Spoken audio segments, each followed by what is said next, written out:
I'm very pleased to be here, and thank you for that introduction. Tonight, this evening, I'd like to call your attention to attention. And let me begin with a story. It's about a classic experiment in social psychology. It was done many years ago at the Princeton Theological Seminary with divinity students. Each student was told that they're going to give a practice sermon. They'd receive a topic to prepare, and then they'd go to another building and give the sermon to be evaluated. Half of the students were given the parable of the Good Samaritan as their topic, the man who stopped to help the stranger in need by the side of the road. The other half were given random Bible topics.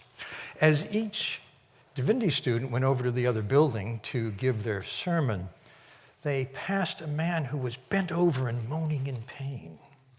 The interesting question is, did they stop to help? The more interesting question is, did it matter if they're pondering the parable of the Good Samaritan? What do you think?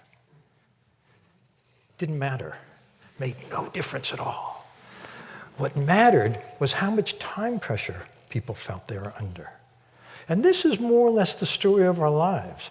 There's a spectrum that runs from noticing the other person, to tuning into the other person, to empathizing and understanding what's going on with them. And then if they're in need and there's something that we can do, compassion and maybe helping them. But if we never notice in the first place, we never go down that road. And this is the problem with attention today. It's under siege. I think the moment I knew we were in trouble was a while back before I started writing the book, Focus. I was on my way to a meeting. I was driving. I live out in the country in New England. I was late, but I was wanting people there to know I was coming. So as I was driving, I was texting them on my way. That's rather horrible because it turns out, as I read not very long after that texting while driving is the same as drinking while driving. It's really bad. In fact, in my state, it's outlawed now. Another thing I've noticed is when I was writing the book, I'd be kind of on a riff, really in flow, writing well, then I'd have to look something up. So I go to Google Scholar. I love Google Scholar because it gives you access to the academic database. So I open my web browser, and my web browser presents me with the news of the day. And I'm a news junkie. So all of a sudden, I start reading news stories, and before I know it, I've been lost. 15, 20 minutes has gone by before I realized that, I was supposed to be looking that up. And today, we're all in the same boat, in that the tools that we use, our computer, our phone, and so on, are also devised to interrupt us, to seduce us, to draw our attention from this to that. And usually under that is trying to sell us something, a pop-up ad or whatever. But attention is besieged in a way that has never been true before. When I was going around to publishers and telling them I wanted to write about attention, one publisher said to me, "That's wonderful. We'd love to have that book, but could you keep it short?" So what happened to us? In 2007, Time magazine, a major American publication, had a small article that said there's a new word in the English language. The word is pizzled. It's a combination of puzzled and pissed off. And it refers to the moment when you're with someone who takes out their BlackBerry and starts talking to someone else and ignoring you. In 2007, that was unusual.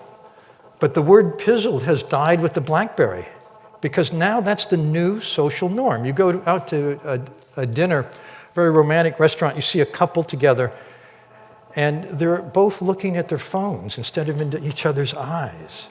Something has happened to us. In 1977, Nobel Prize winner Herbert Simon wrote, very prescient, he said, "Information consumes attention. Hence, a wealth of information creates a poverty of attention." I think we've entered a time when we're in danger of intentional impoverishment. And the signs of it are more than, a couple looking at their phone instead of into each other's eyes. The other day I saw a mom holding a little toddler, and the toddler's trying to get her attention, and she's busy texting. She's just not available. And, of course, Dad's the same story. I was on a vacation island last summer, Martha's Vineyard, off the coast of New England, and I was taking a taxi from the ferry to my house, and I happened to share it with 7 sorority sisters, college students, who were going for a weekend together. And we got in it was a shared taxi, a big van, and we got in the taxi, and within a minute or two, every one of the sorority sisters was staring into a screen, iPhone, iPad, but they weren't talking to each other. And I think this is a real loss. The ingredients of rapport are 3. The first is full mutual attention. From that full attention comes a second ingredient. It's a nonverbal synchrony.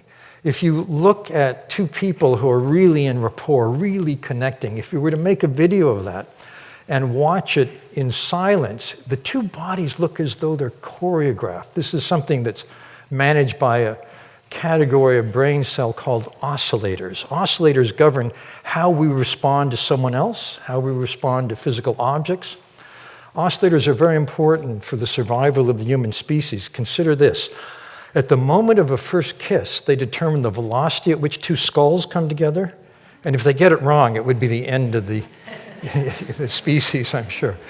The third ingredient, after the full attention and the nonverbal synchrony, is that it feels good. It's a rather pleasant, joyous state to connect with someone that well. These are the moments in our lives that are the richest, that really matter. However, recently there was an article in the Harvard Business Review called "The Human Moment."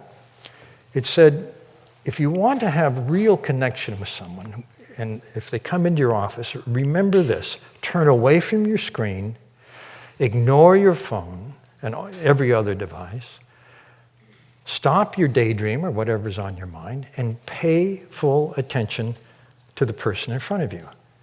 I find it sad that we have to have an article in the Harvard Business Review to tell us something like that.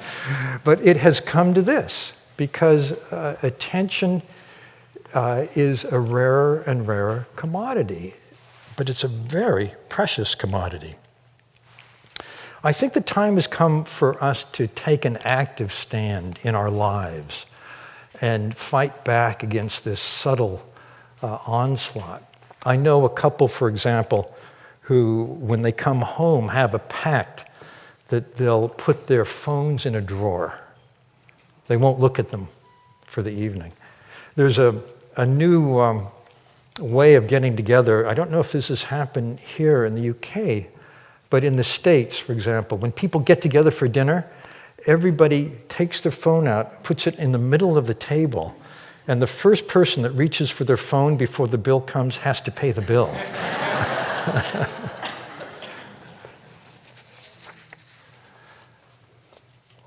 Now, there's not just one kind of attention. There's several varieties. The most obvious is selective attention, when we focus on one thing and ignore others. There are 2 main kinds of distractors, 2 general classes. One is sensory distractors. So if you're looking at me, you're probably not noticing this whiteboard here, right? That's relatively easy. The tough one is the second category. It's emotional distractors. Our emotional distractors are extremely powerful. They're thoughts about that conversation that didn't go so well, the tiff I had with my partner this morning, mostly relationship concerns, things that have upset us. So the more focused we are, the better we do at anything. It's rather obvious, but for example, a test of concentration among athletes predicts how well they'll do the next season. That's rather straightforward. And the less our mind wanders, or students' mind wander reading a text, the better we comprehend the text. However, it turns out, on average, while we're reading a book, our mind wanders about 20 to 40% of the time. I think it depends on the book. That particular study was done with Pride and Prejudice. If it had been done, say, with, I don't know, 50 Shades of Grey or Blink or whatever, it might have been different. But the point is that the more disrupted attention is, particularly for young people, the harder it is for them to grasp, to build the cumulative mental models that amount to mastery in any subject. There are basically three modes of attention I want to call your attention to. And here's a schematic. So this is generally the relationship between performance. Say this is high, this is low. And this is the horizontal line is brain activity, particularly levels of stress hormones like cortisol, adrenaline. And the relationship is very telling. It goes like this.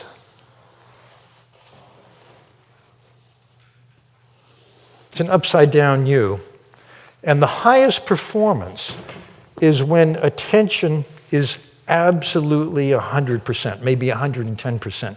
It's been called flow. Flow was discovered, for those of you who don't know about it, by researchers who asked people in many different domains of expertise, basketball players, ballerinas, neurosurgeons, tell us about a time you outdid yourself. You were absolutely at your best. Even you were surprised. And no matter what the domain was, people were describing the same phenomenological state.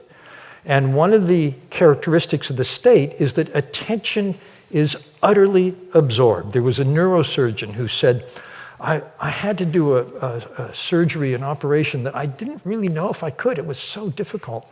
But I did it superbly. I was really surprised myself. At the end of the surgery, I looked around and I saw some rubble in the corner of the operating theater. I said, what happened? They said, while you were operating, the roof caved in over there, and you didn't notice. It's that kind of attention. It's unbreakable. It's also a state where your skills are called upon at the utmost, and whatever the demand is, you can meet it. You're very flexible, very adaptable.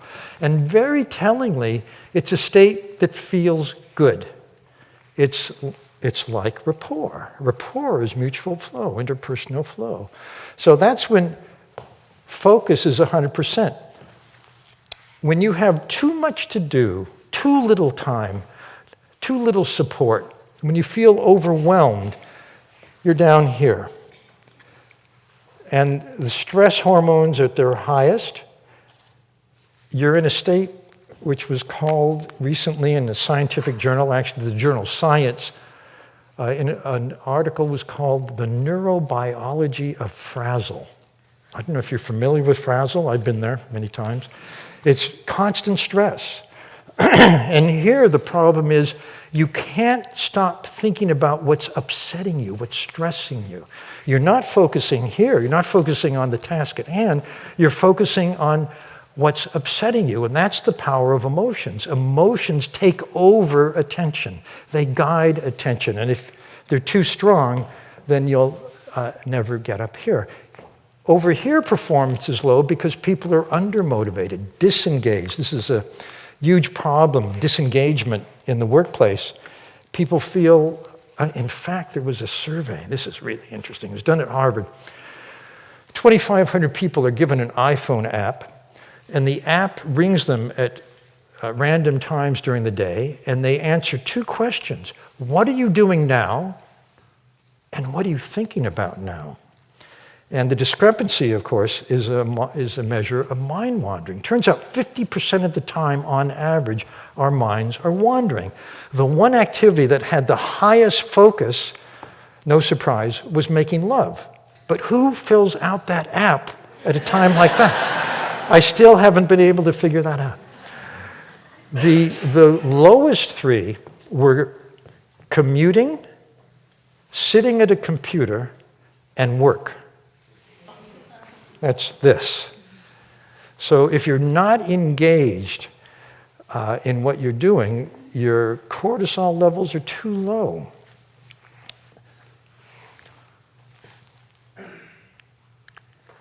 So I've been talking about focusing as though it were the only valuable kind of attention. But actually, mind wandering, which is the enemy of focusing, the term they use in brain science is they are anti-correlated. If your mind is wandering, by definition, you're not focusing, and vice versa. Mind wandering is absolutely essential for creative insight.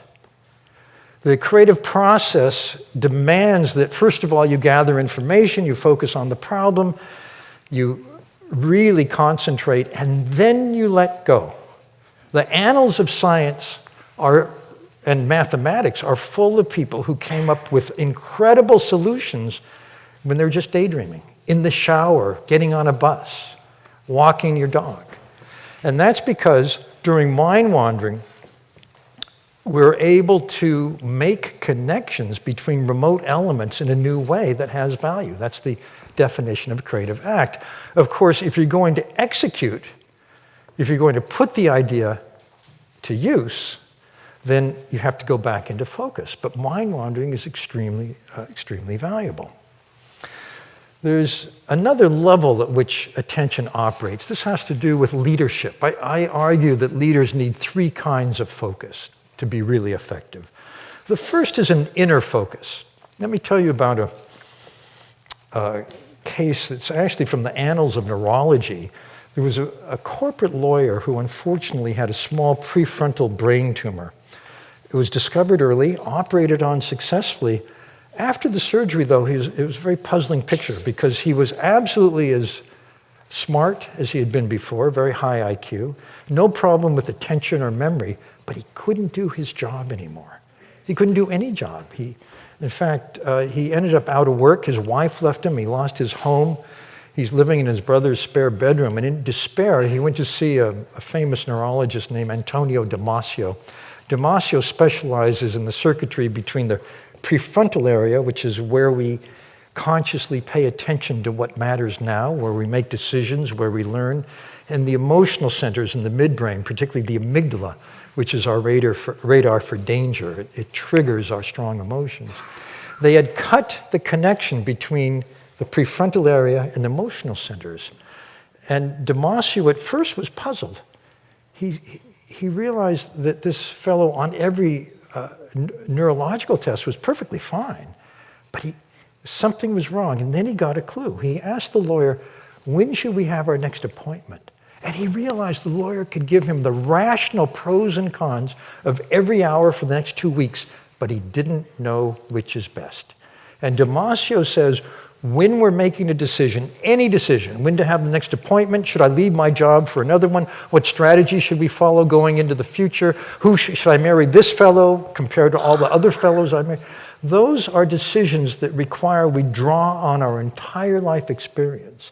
And the circuitry that collects that life experience is very base brain. It's very ancient in the brain.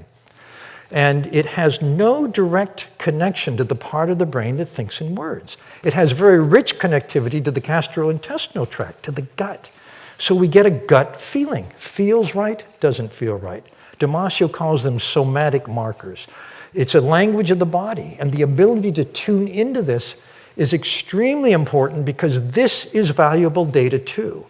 They did a study of California entrepreneurs and asked them, how do you make your decisions? These are people who built a business from nothing to hundreds of millions or billions of dollars. And they more or less said the same strategy. I'm a voracious gatherer of information. I want to see the numbers, but if it doesn't feel right, I won't go ahead with the deal. They're tuning into their gut feelings. I know someone, I grew up in the farm region of California, the Central Valley, and my high school had a rival high school in the next town, and I met someone who went to that other high school. He was not a good student. He almost failed. He didn't graduate, came close to not graduating high school. He went to a 2-year college, a community college as we call them, found his way into film, which he loved. And got into a film school. In film school, his student project caught the eye of a director who asked him to become an assistant, and he did so well at that the director arranged for him to direct his own film, someone else's script. He did so well at that, they let him direct a script that he had written. And that film did surprisingly well. So the studio that financed that film said, if you want to do another one, we will back you. And he, however, hated the way the studio edited the film. He felt he was a creative artist and they had butchered his art. He said, I'm going to do the film on my own. I'm going to finance it myself. This was, everyone in the film business that he knew said, this is a huge mistake. You shouldn't do this. But he went ahead and he ran out of money. Had to go to 11 banks before he could get a loan. He managed to finish the film. You may have seen the film. It's called Star Wars. So George Lucas made a decision on the basis of his gut. It didn't feel right to let the studio mangle his next film. It was his integrity. And this inner sense is ethical. It's an ethical rudder. You know, it answers the question, is what I'm about to do in keeping with my sense of meaning, values, purpose, and ethics? That's not a question that we answer first in words. We answer it first in what feels right and doesn't feel right. Then we put it into words. And every leader today needs a strong ethical rudder. So I'd say an inner awareness, inner focus is essential.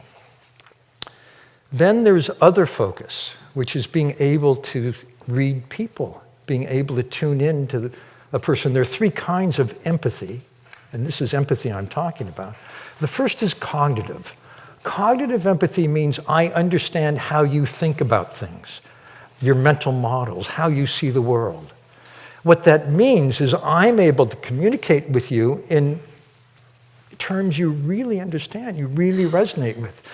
Managers, leaders who are able to talk to other people with good cognitive empathy are able to get better than expected performance out of people because they know how to mobilize them. They know what matters. Then there's emotional empathy. Emotional empathy is an immediate felt sense of what's going on in the other person. And this is absolutely essential too. If you only have cognitive empathy and you don't have emotional empathy, you'll miss the mark. The third kind of empathy is very important too. It's empathic concern. Not only do I know how you think and how you feel, but if there's something you need and I can help you with, I'm predisposed to help. The leaders who have the most loyalty, who people love working for, have all three kinds of empathy. There's an article in the Harvard Business Review called Leadership Run Amok. Leadership Run Amok is about people who may have cognitive empathy but lack the other two. These are leaders who are very good at hitting the target, for example, but don't care about what happens to the people that they manage. They have no feeling for them, and so they demoralize people, or people are ready to leave if they're able. The third kind of focus is outer focus. This is very important, for example, in formulating strategy. You need to understand the ecosystem within which your organization operates. You need to be able to sense what's going to work, what we'll need to do in the future, and so on. And for that, you need a kind of systems view, big picture thinking. The sad story here is actually the BlackBerry. There are basically two kinds of strategic thinking. One is exploitation, the other is exploration. In exploitation, you take a product or a brand that's worked very, very well, and you fine-tune it, you tweak it, you keep making it better because it keeps working for you. That's what BlackBerry did. The danger is if you don't also explore. Exploration means you look widely, you see what's happening, where things are going. You do R&D, you try to come up with the next new thing. And they failed to see, for example, Samsung. They failed to see what the competition was doing. If you don't have an inner focus and an other focus and an outer focus, the danger is being rudderless, clueless, or blindsided.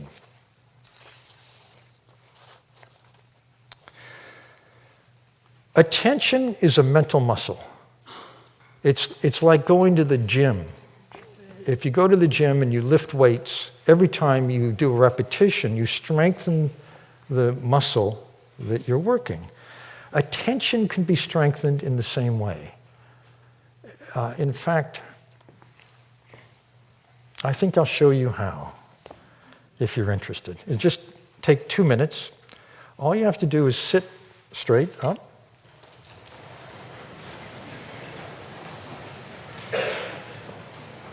Close your eyes and bring your attention to your breath. Don't try to control your breath. Just watch your breath. Observe it. Try to sense it coming in and out, maybe at your nostrils. And watch every breath. The full in-breath, the full out-breath. Start over again with the next breath.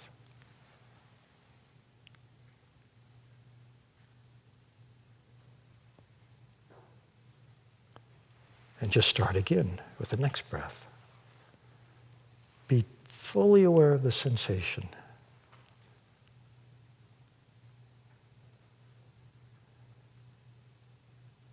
And if you find that your mind is somewhere else, bring it back again and gently restart.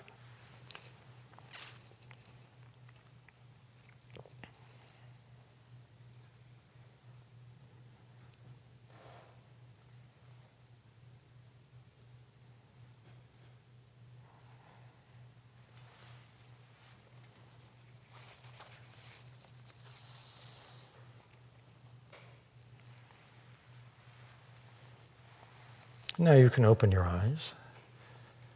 Did anybody notice their mind wandering? Did anybody bring it back? That's the rep. Actually, the exercise is not keeping your mind focused. The exercise is when it wanders, bringing it back.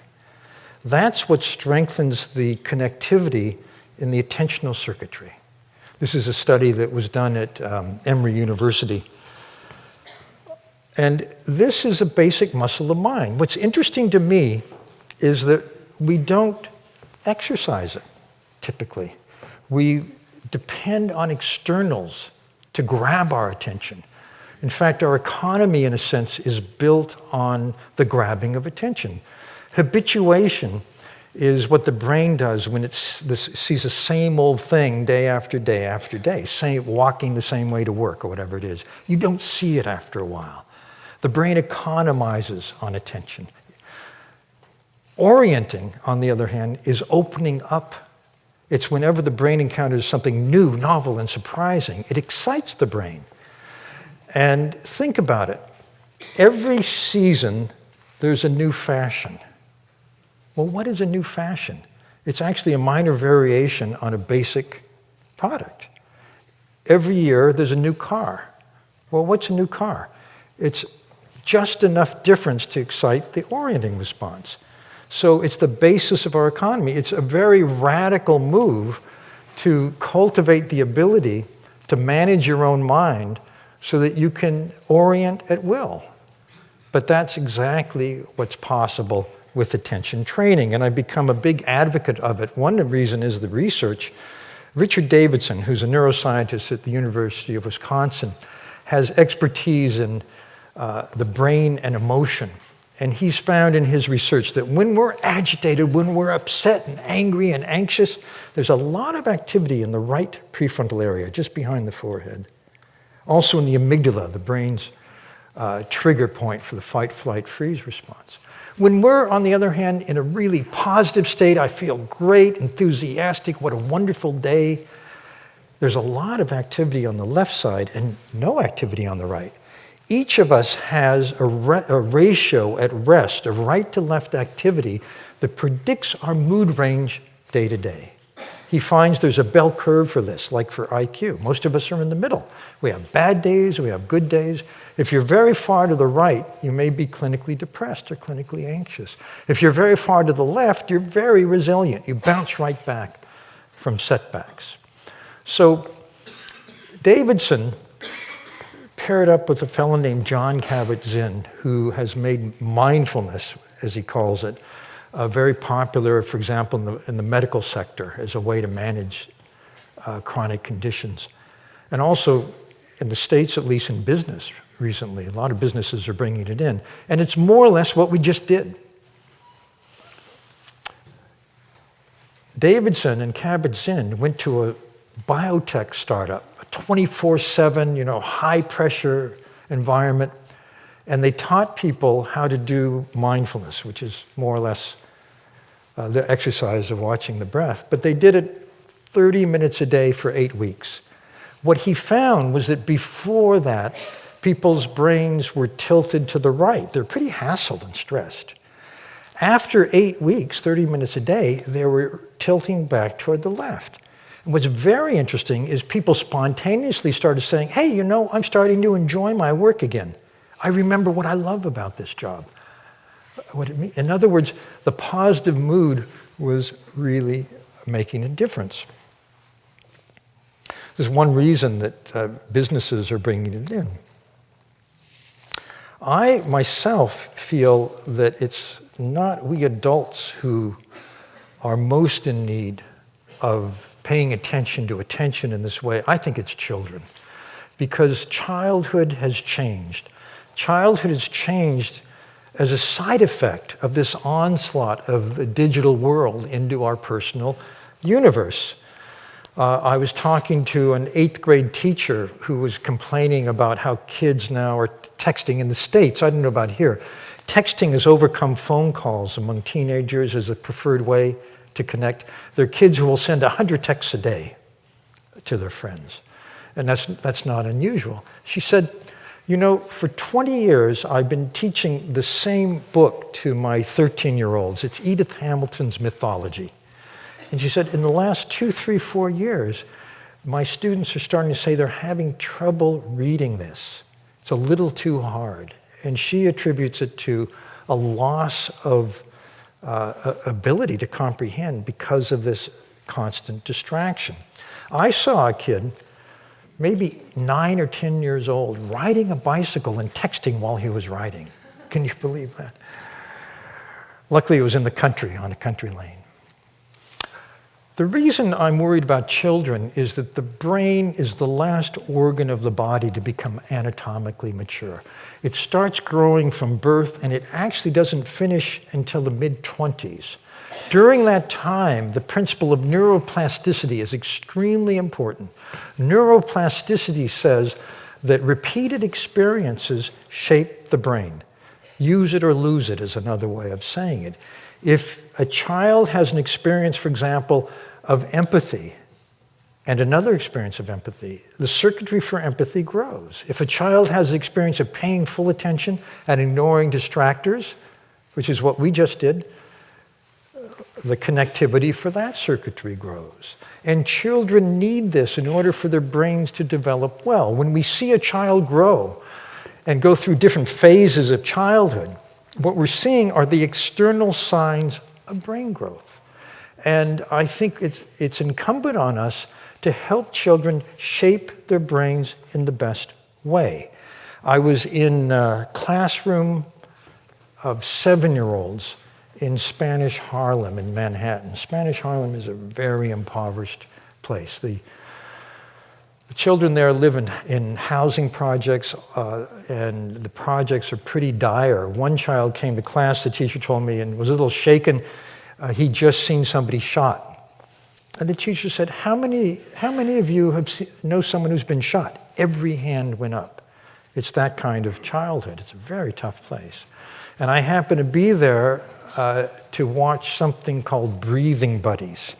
Every day, this classroom, all the kids have a session where they go to their little cubbies and they get a favorite stuffed animal and they lie down on a rug on the floor.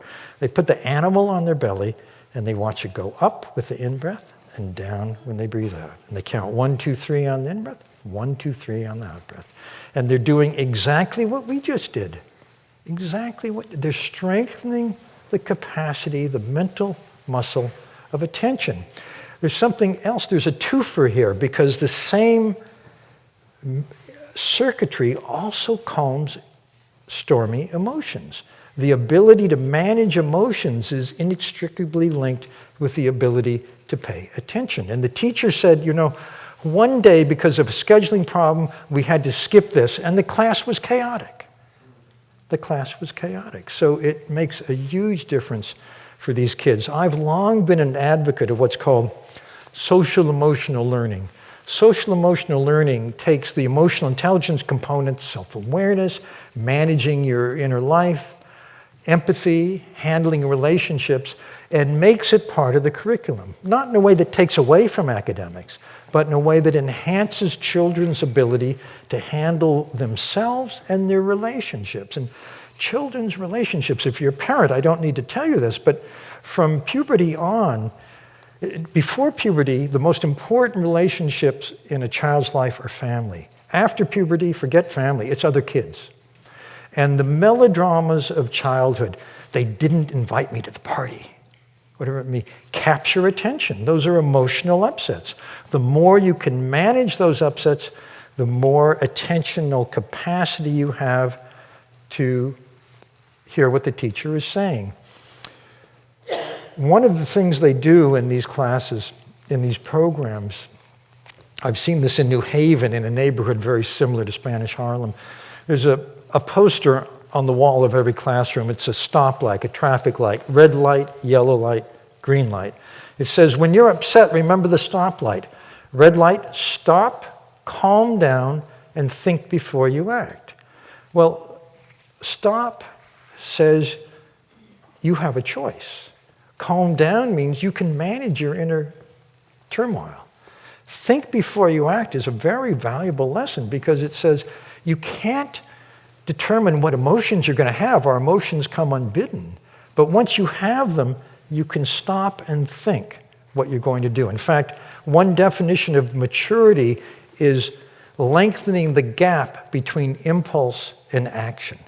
Yellow light, think of a range of things you could do and what the consequences might be. Green light, pick the best one and try it out. This is a lesson in what's called cognitive control. Some of you may know about the marshmallow test. It's a rather legendary study in psychology. 4-year-olds at Stanford University are brought into a room one by one, sat down at a small table, big juicy marshmallow put in front of them. The experimenter says to this 4-year-old, you can have the marshmallow now if you want, but if you don't eat it till I come back from running an errand, you can have 2 then. Then she leaves the room. This is a predicament that tries the soul of any 4-year-old, I assure you. I've seen video on it. Some of them will go up and sniff it as though it were dangerous and then jump back, and others go off and sing and dance to themselves in a corner to stay distracted. About a third of the kids can't stand it. They just grab it and gobble it down on the spot. And another third or so wait the endless 10, 12 minutes until the experimenter comes back and they get the 2 marshmallows. The payoff from the study came 14 years later when they're tracked down as they're about to go to university, and the 2 groups are compared, the ones who gobbled, the ones who waited. And it turns out the ones who waited get along much better with their peers. They're still able to delay gratification in pursuit of their goals, which is exactly what that's a test of. And this was a surprise. On the American University Entrance Exam, the SAT, which at that time had 1,600 total points, the kids who waited had a 210-point advantage over the kids who grabbed. This is really interesting because these are all children of parents at Stanford University. These are high IQ, high-achieving families. So what's going on? The difference seems to be that if you're not able to manage your impulse, and mind wandering is kind of a microcosm of that, then you're going to be more upset, you're going to be more emotional, you're not going to be able to pay attention to what the teacher is saying, so you can't learn as well. There was a study done just a few years ago in New Zealand. Every child in a city in New Zealand who was born over a course of a year, became part of the study. From ages 4 to 8, they were rigorously tested on cognitive control, many different measures, including the marshmallow type test. And then when they're in their 30s, they're tracked down again. And it turned out that cognitive control, the ability to keep your mind here or bring it back when it wanders, was a better predictor of financial success and health in the mid-30s than either IQ or the social economic status of the family you grew up in. It's a completely independent factor. In fact, the people who did the study argue that we should be teaching this ability to children in order to level the playing field. So this is becoming part of social-emotional learning. Social-emotional learning, though, also means being smart about your relationships. So here's something that happened in New Haven among 11-year-old boys. They're going to play what we call soccer. I think you erroneously call it football here, is that right? So these kids were 3 boys going to play soccer. The first kid is kind of pudgy, not very athletic. And the 2 kids behind him are very good at soccer, very athletic, and they're making sarcastic remarks to this first kid. And one of the other kids says to this first kid, the big sneer, "Oh, so you think you're going to play soccer?" And the pudgy kid stops, takes a deep breath as though to brace himself for the confrontation ahead. This could easily lead to a fight in this school. Turns around and says, "Yeah, I'm going to try to play soccer. I'm not very good at it. What I'm good at is art. Show me anything, I can draw it really well. But you're fantastic at soccer. Someday I'd like to be as good as you are." And at that, the other kid just melts, comes up, puts his arm around and says, "Oh, you're not so bad. Let me show you a thing or two." That was no accident. That is called a put-up. That boy learned it in his SEL. It's a way to handle put-downs, which is a very big problem in the early teen years. And it's just part of a wider curriculum which pays attention to what matters to kids, and attention needs to be part of that curriculum. And it's not just schools. You know, parents are the first coach in all of this. When you pick up a baby who's crying and soothe her, you're actually teaching her how to soothe herself. When you point out to a toddler, you know, when you did that, it made your friend feel bad, that's a lesson in empathy. So it's, you know, the lessons in attention, in emotional intelligence, start very, very early in life. But I think we've got to get better at it. One reason is the kids are being exposed more and more to influences that aren't so great. I don't know if you know anyone, any youngster who likes video games and spends hours at them. Maybe it doesn't happen here in London, but it's a big problem worldwide. And the data on video games is rather mixed. For one thing, they actually do enhance some aspects of attention. If you're a kid who likes to play fighting games, you know, battle games, and you have to be constantly on the lookout for the enemy who might pop up and kill you, it's very good for enhancing vigilance. You could be a very good air traffic controller, for example. However, it also means that if a kid happens to bump you in the hallway, your first thought is that he has a grudge against you. You get a bias toward hostile attribution. So the video games that we have now are rather mixed, but there's a new generation coming along which is using findings from cognitive science. There's one called Tenacity that I had my 4 grandchildren play, ages 7 to 13 at the time. In Tenacity, you have an iPad. Every time you breathe out, you tap the screen. On the 5th out-breath, you tap it twice. If you do that, you get a visual reward, you know, flowers blooming in the desert. As you do it more and more, it gets harder and harder. So basically, what it's doing is training attention, but in a way that keeps the attention of kids the same way that all the other video games do. There are other things that we could be using. You know, the media generally, and I say this as a reformed journalist, the media gives us a very toxic view of the world. Most of the news we get is about disaster, threats, horrible things happening to people. It's news for the amygdala. The amygdala is a very primitive part of the brain that wants to know what are the dangers. However, if we were to take on any given day all of the acts of kindness performed around the globe, A mom feeding her kid is an act of kindness. And we're to put it on one scale, and then we're to take all the atrocious acts and put them on another scale. The acts of kindness would far outweigh those of meanness. But we don't get that sense of the world looking through a media lens. But we can use the media better. One example I like is Sesame Street. If you have a toddler, have had a toddler, you may have watched Sesame Street.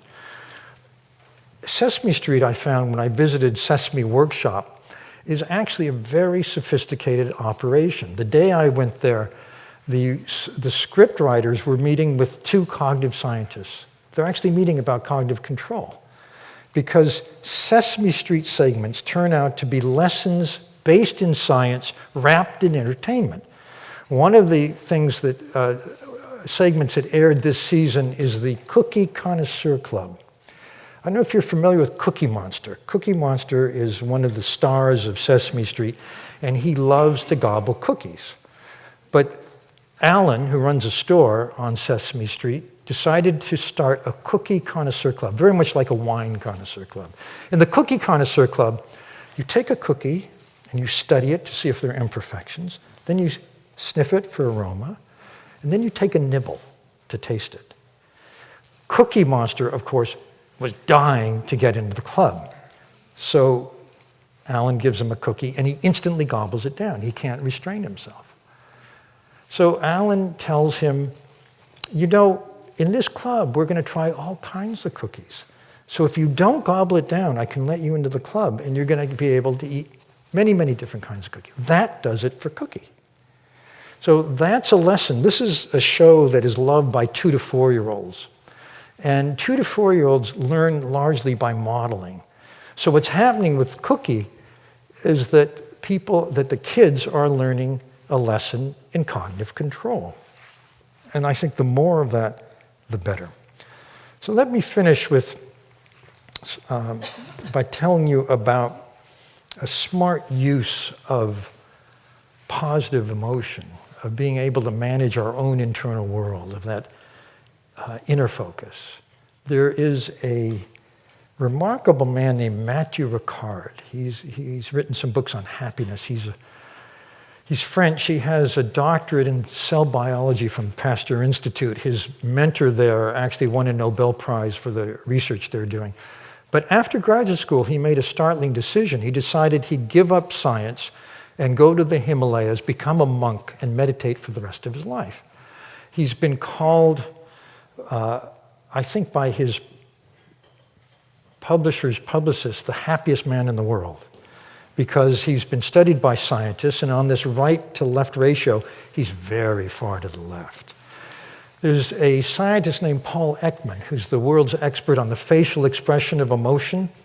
Paul is the keenest observer of the face as a revealer of what you're feeling. He's a very dangerous man. I once was walking down the street with Paul on the way to a meeting that I was conducting, and Paul was telling me about a system for training people to get good at this that he had just developed. And as he was telling it, we're getting to the meeting hall, and I thought, this is really interesting, but I hope he wraps it up. I've got to think about what I'm going to do in the meeting. At that moment, he says to me, and if someone had studied the system, they'd know you're getting a little angry with me right now. This is why Paul is so dangerous. Paul was interested in emotional contagion. He wanted to know what would the effect be of someone like Matthew, who was very, very upbeat, on someone who was quite the opposite. So Paul did a quiet phone survey of the faculty at the university where he teaches, asking who is the most abrasive, difficult, confrontational member of our faculty. Oddly enough, everyone agreed who that was. So he calls Professor X. He says, in the interest of science, would you take part in a scientific experiment? And the professor's delighted. He said, sure, I'd be happy to. As the day drew nearer and nearer, he started making demands which became increasingly outrageous. And so they had to dump him and go with the second most difficult professor. And the experiment was they're having Matthew and the professor have their physiology measured, and they're going to have a debate. The debate is on the premise that the professor should do what Matthew did. The professor had a very influential, secure, well-paid, tenured position, but the premise of the debate was that he would give it up and become a monk and go to a hermitage for the rest of his life. At the beginning of this debate, the physiology showed he was really agitated at the thought of that. Matthew was totally calm. So as the discussion starts, Matthew stays absolutely calm, and the professor gets calmer and calmer and calmer. By the end of 15 minutes, he's having such a good time, he doesn't want to stop the discussion. So our emotions are contagious, for better or for worse, particularly when we pay full attention to each other. I once was waiting for a bus on a very hot, humid day in New York City in August. It's the kind of day, I don't know about London, but in New York we have a rather invisible balloon around us. We're feeling a little prickly. It says, "Don't talk to me, don't touch me." And I had my balloon intact, and the bus pulls up, get on with my balloon, and the bus driver did something quite surprising. He actually spoke to me. He said, "How's your day been?" I was shocked, but I sat down, taking most of my bubble with me. And then I realized this bus driver is carrying on a conversation with everyone on the bus. "You're looking for suits, are you? You know, there's a great sale over here on the right in this department store. And did you hear about the Monet exhibit on the left at the museum? Wonderful. And the Cineplex we're coming to here. I know the movie in Cinema 4 got the best reviews, but the one in Cinema 2, I saw it the other night, fantastic. You should." On and on like that. And then people would get off the bus, and he'd say to them, "I hope the rest of your day is really wonderful." That man was an urban saint. He transformed everyone on the bus. He was sending ripples of good feeling through a city that sorely needed it. And I think the bottom line is, you know, you don't have to go to the Himalayas for decades. We all can do that in our lives if we pay attention. Thank you very much.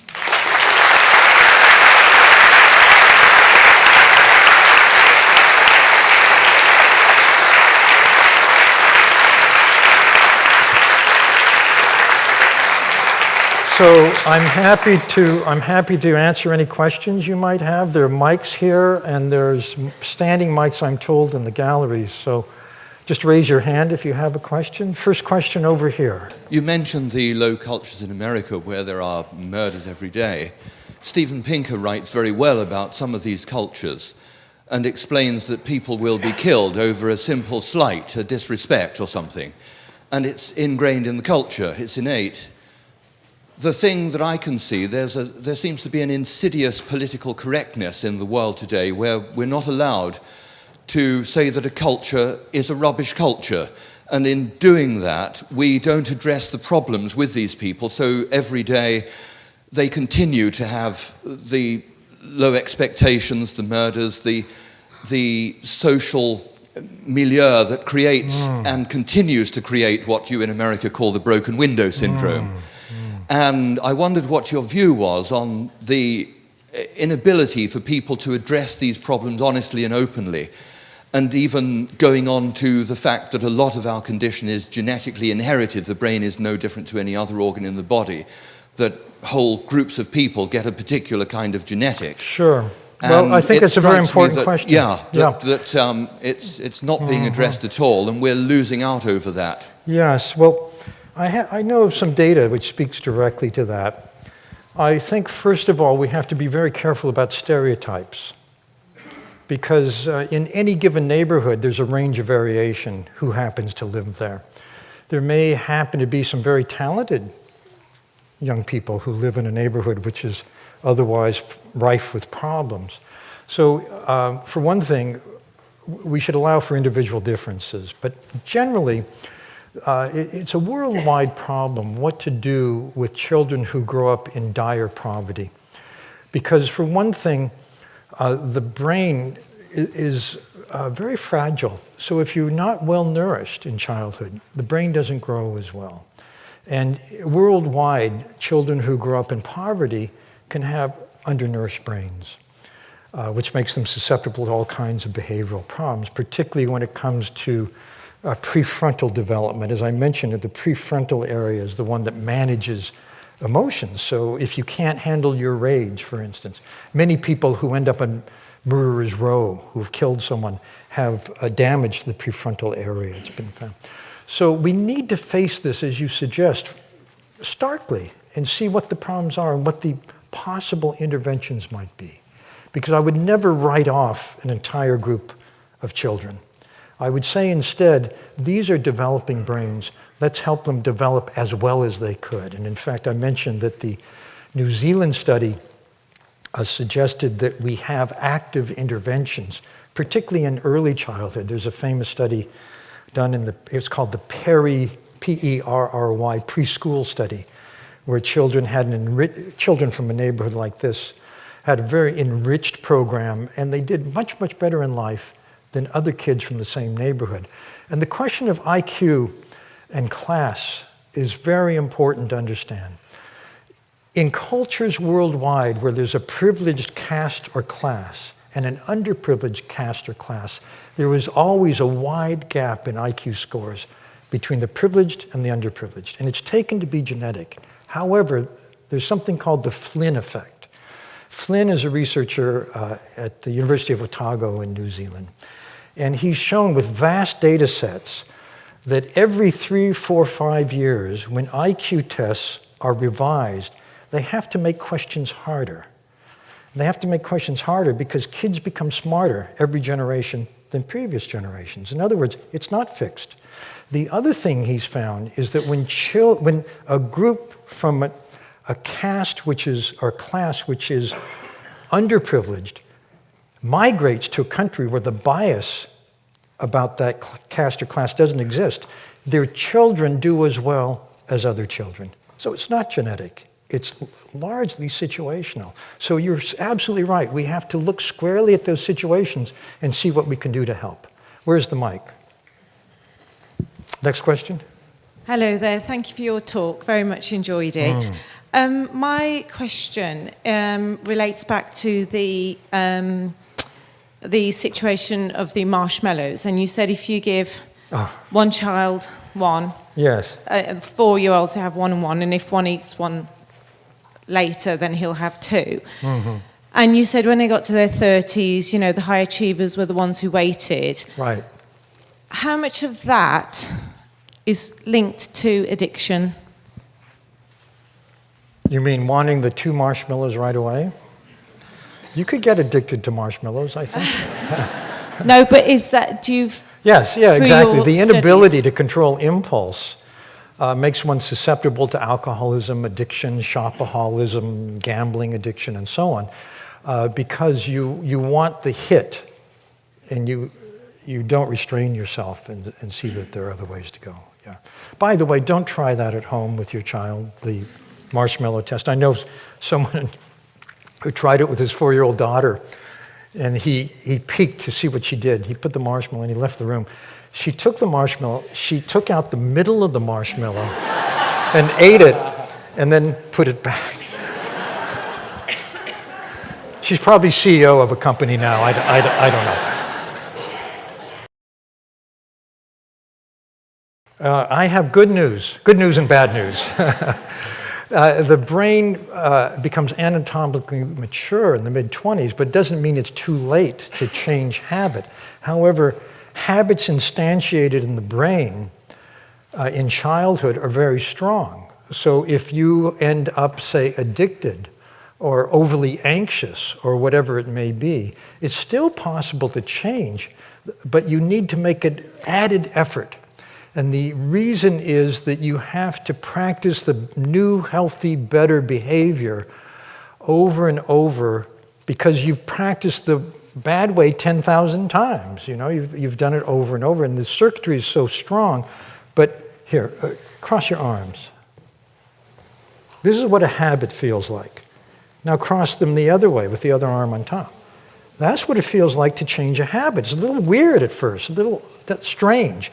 But if you make the effort and keep making the effort at every naturally occurring opportunity, what happens is the neural connectivity for the new pathway gets stronger and stronger until at some point you pass a developmental landmark, a neural landmark, where you do the new habit, you perform the new habit effortlessly without thinking about it. It becomes automatic. And what that means is that the connectivity for the new habit has now become stronger than the old one. It's the brain's default choice. But it takes work, it takes more work. My question is about the three focuses that you mentioned, the inner, the other, and the outer. I'm wondering whether they exist in isolation or whether they exist in a hierarchy, and if so, is there a method of moving through them?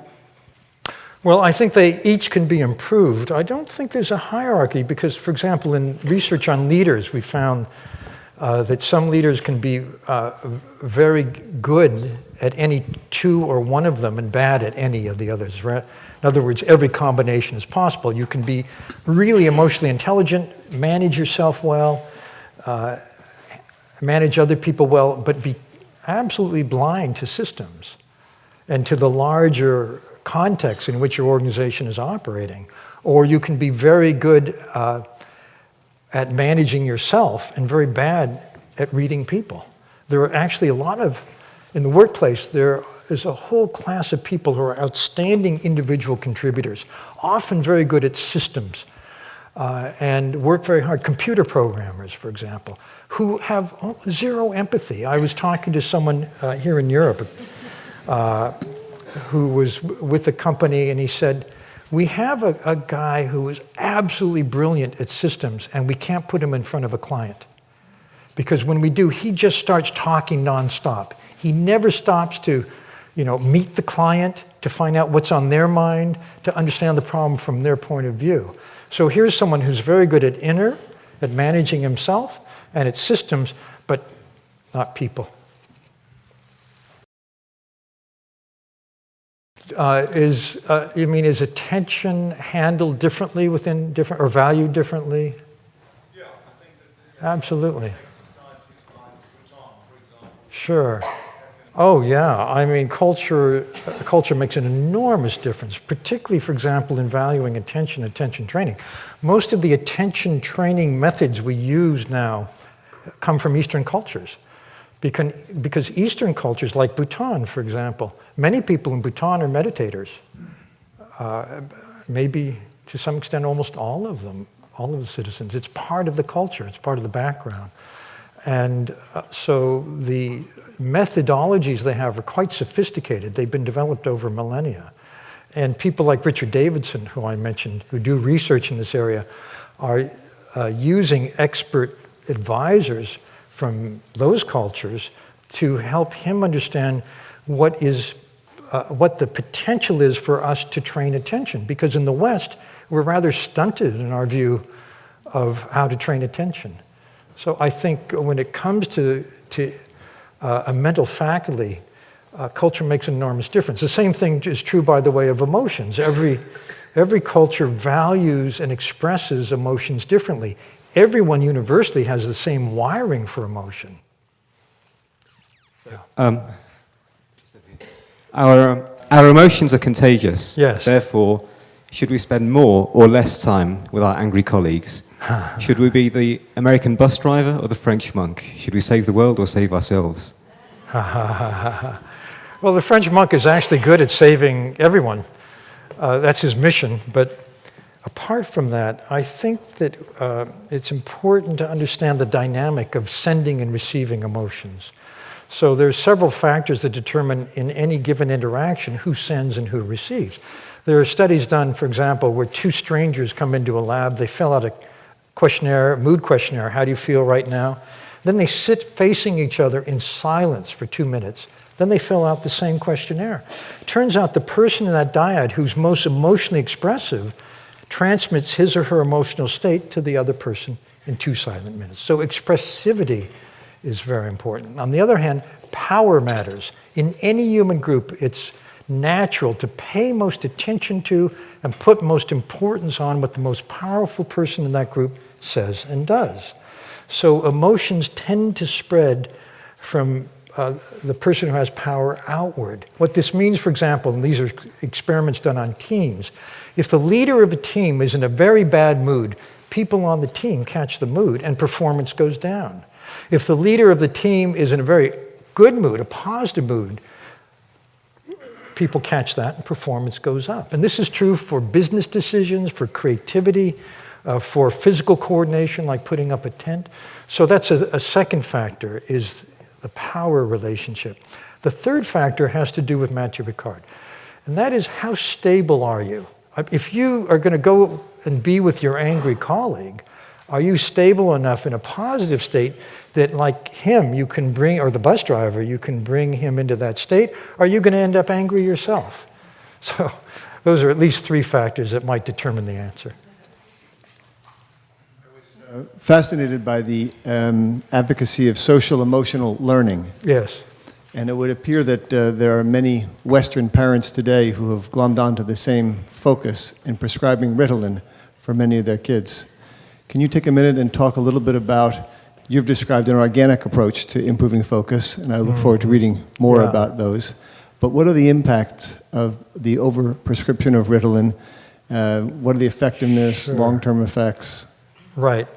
So Ritalin, which of course is given to children who have so-called ADHD, attentional deficit hyperactivity disorder. 50 years ago, they used to say, well, he's just a little boy, he'll outgrow it. But now it's become a diagnostic category, and there's some kids who have genuine problems paying attention. They're not being helped by digital media as they are today. They would be very helped by these lessons in cognitive control, which are very new and are just now being studied. So there are people like Davidson are studying the ways in which we can use attentional training. Think about it. Why has this culture had as its default buying a drug and giving it to our children for something which is a skill deficit? It's a skill deficit. Attention is a skill. I think the reason is there are drug companies who are making a lot of money selling us those drugs and convincing us that this is the better alternative. This is my personal opinion. When in fact, what we have not done is basic research on the attentional mechanisms involved in ADHD and what kind of training would help children get better at it. And I think within the next 5 years, we're going to see a set of very direct interventions that are non-pharmaceutical in those conditions. I just wanted to ask your opinion as to what extent do you think our emotional reactions are learned or innate? Well, our emotions are innate, I think, and our particular emotional reactions are largely learned. I have to recommend my wife's book here. It's called Mind Whispering. Her name's Tara Bennett Goleman. She's a psychotherapist. Because she talks about the way in which emotional patterns of reactivity are learned in childhood and how you can use mindfulness, cognitive therapy, a number of interventions to change the habits that are self-defeating. The name of the book is Mind Whispering, and her name is Tara Bennett Goleman. I found it very useful. I actually find her even more useful.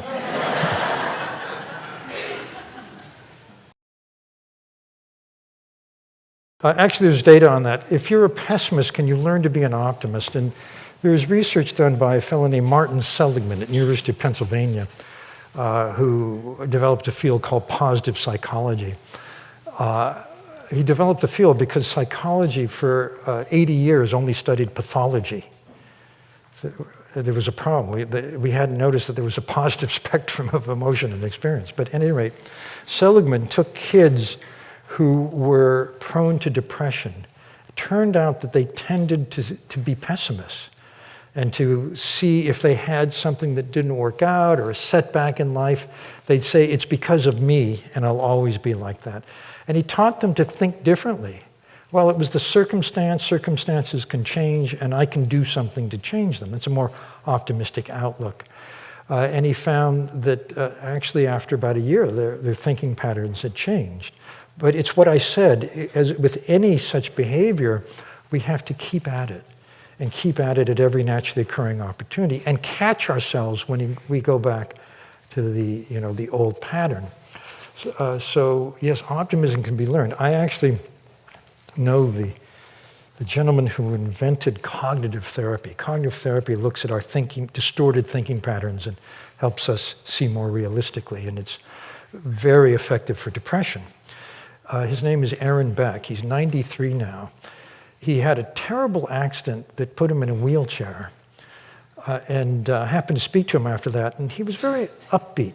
He's one of the most optimistic people I know. Then he lost sight in one eye, and I was talking to him. He said, well, you know, my right eye works perfectly fine. I can still read. And then he went blind in his right eye, and he said, you know, I can still listen to books on tape. In other words, he had the capacity to see what was right instead of what's wrong, which is what you're talking about. Yes. Hi. I just had a question about the performance graph that you have there. Yes. You mentioned two extremes. You have the unmotivated, Yes. low performance end, and then you have the frazzle end. Yes. What can you do if you're one of those types of people? What can how we do? How can you improve your What we can performance? do with this type of person and with this type of person. Yeah.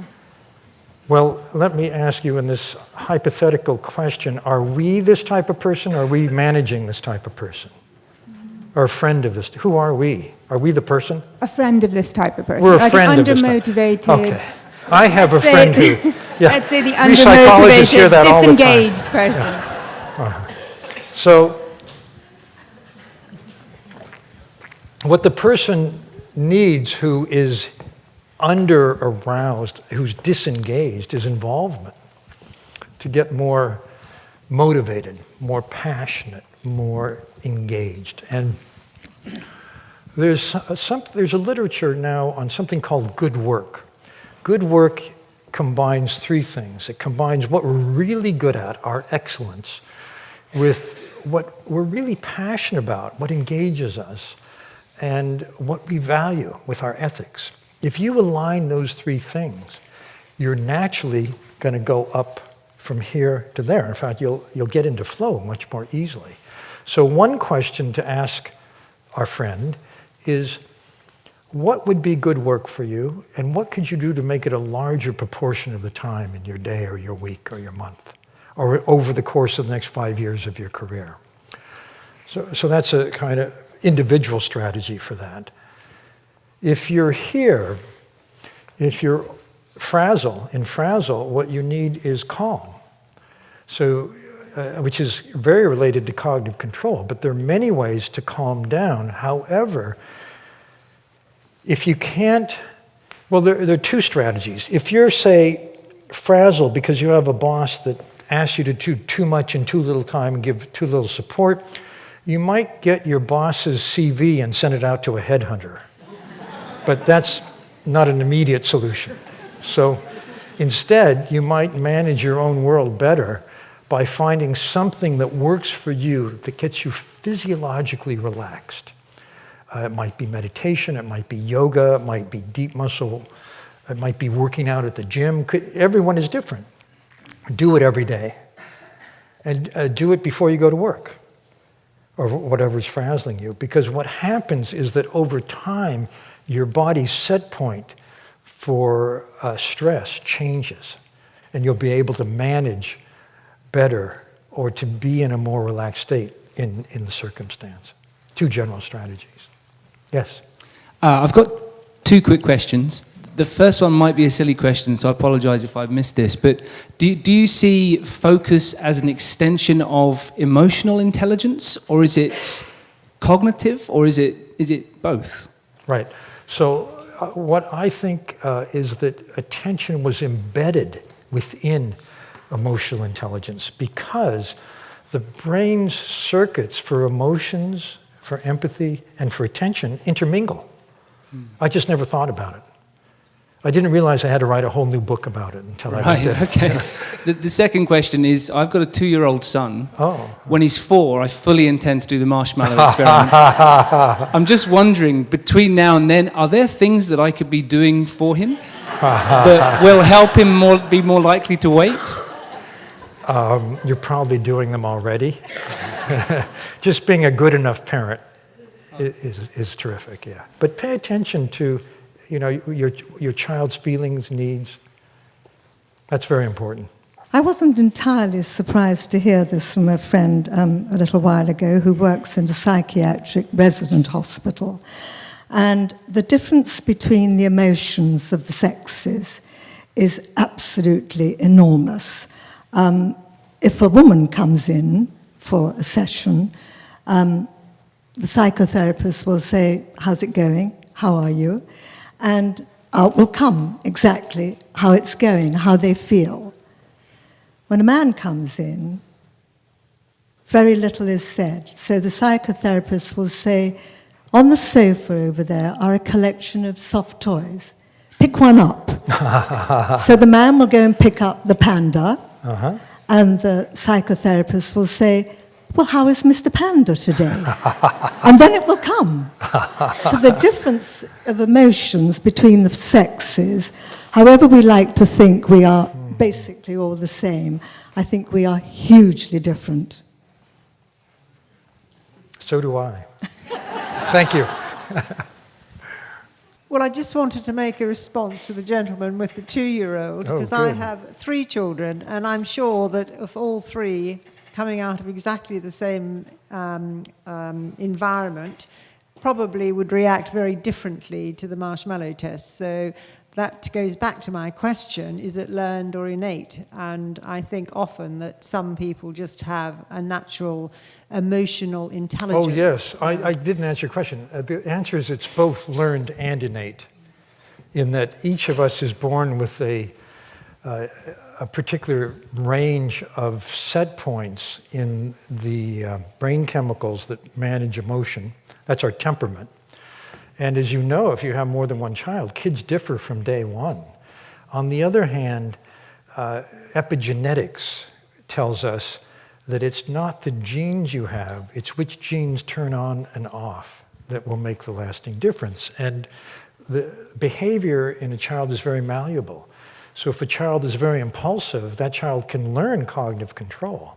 If a child is too constricted, that child could learn to loosen up. There's data on children, for example, who are what are called behaviorally inhibited. This is work of Jerome Kagan at Harvard. He finds that about 15% of children are anxious about new stimuli, new playground, new friend, new food, when they're very young. These are the kids who at school age are identified as shy. And it had been thought that this was just genetic. But what he realized when he followed a group of these kids was that some of them by school age weren't shy.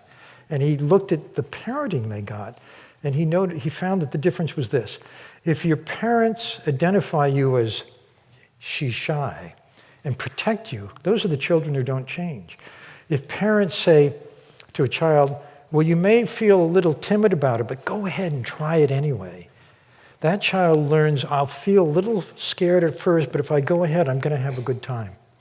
And those are the children who don't end up shy. So it's a malleable mix of both. Yeah. And I think we've reached the end of our time. Yeah. Daniel, I think you've held our attention brilliantly. Please will you join me in thanking him for a really fascinating, stimulating talk. Thank you so much.